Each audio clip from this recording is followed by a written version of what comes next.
Welcome to my channel. ఇప్పుడు మనము సంకష్ట చతుర్థి గురించి తెలుసుకుందాం.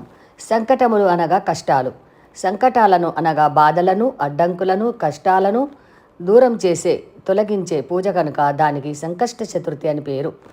గణేశునికి మరొక పేరు సంకష్టి. విఘ్నాలకు అధిపతి అయిన ఈ గణేశుని రెండు రకాలుగా పూజిస్తారు. ఒకటి వరద చతుర్థి, ఒకటి సంకష్ట చతుర్థి. ఈ వరద చతుర్థిని సంవత్సరానికి ఒకసారి భాద్రపద మాసంలో చవితి రోజు చేస్తారు. సంకష్ట చతుర్థి ప్రతి మాసములో కృష్ణపక్షం తర్వాత 4 రోజులకు వచ్చే చతుర్థి రోజు చేస్తారు. ఎందుకంటే గణేశునికి ఇష్టమైన తిథులు చతుర్థి, చవితి. ఈ నెల ఈ సంకష్ట చతుర్థి ఆగస్టు 22 రాత్రి 1:46 నుండి 23 ఉదయం 10:39 వరకు ఉంటుంది తిథి.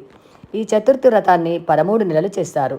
ఈ 13 నెలలకు గణేశునికి హిందూ చాంద్రమానం ప్రకారం ఒక్కొక్క పేరు, ఒక్కొక్క పీఠం, ఒక్కొక్క కథ ఉంటాయి. వాటి వివరాలను